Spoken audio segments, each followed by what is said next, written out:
नमस्कार, lead India news में आपका बहुत बहुत स्वागत है। मैं हूं डॉक्टर तरुणा एस गौड़। 31 अक्टूबर 1984 देश की प्रधानमंत्री इंदिरा गांधी की हत्या कर दी गई। उस दिन दिल्ली की आबो हवा पूरी तरीके से बदल गई।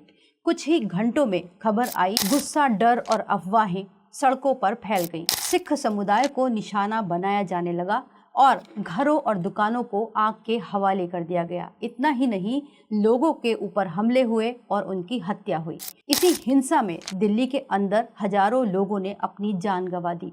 इतिहास इसे 1984 एंटी सिख रॉयट्स के नाम से जानता है। बाद की जांच रिपोर्ट्स और आरोपों में ये बात सामने आई कि कई जगहों पर हिंसा संगठित तरीके से हुई थी और भीड़ ने पहचान के आधार पर लोगों को निशाना बनाया। ऐसा ही एक आयोग था जिसने जांच की। कमीशन ने माना कि हिंसा ऑर्गेनाइज्ड पैटर्न में हुई। कुछ नेताओं की भूमिका पर भी इसमें सवाल उठाए गए।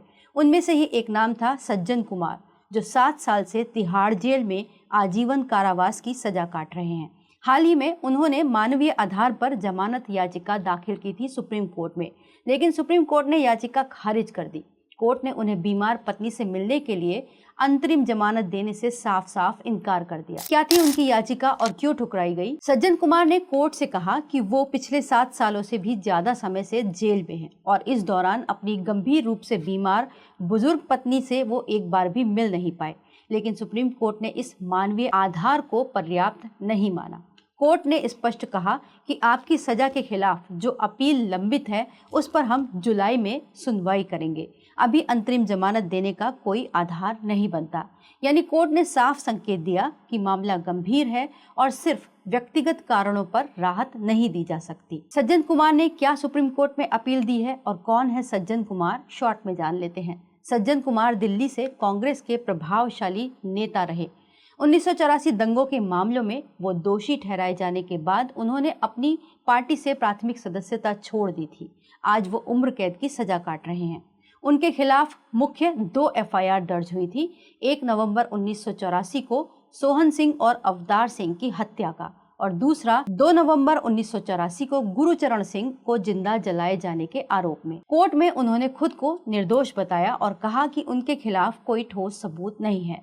साथ ही जांच एजेंसियों पर भी उन्होंने पक्षपात के आरोप लगाए थे और सजा के खिलाफ सुप्रीम कोर्ट में याचिका दाखिल की थी।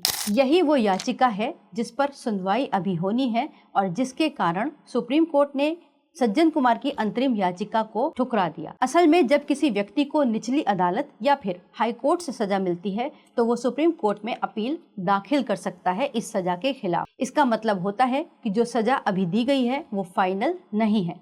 सुप्रीम कोर्ट उस मामले को दोबारा जांच करता है। सजा बरकरार भी रह सकती है और सजा बदल भी सकती है या फिर खत्म भी हो सकती है। लेकिन जब तक अपील पर फैसला नहीं होता तब तक जो लोअर कोर्ट ने फैसले सुनाए हैं या सजा दी है वो लागू रहती है। इस केस में भी यही स्थिति है। सज्जन कुमार जेल में ही रहेंगे और उनकी किस्मत अब सुप्रीम कोर्ट की अंतिम सुनवाई पर निर्भर करेगी, जो दिसंबर 2025 में कोर्ट ने इस मामले में पूरी सुनवाई करने के बाद उस पर फैसला सुरक्षित रखा था।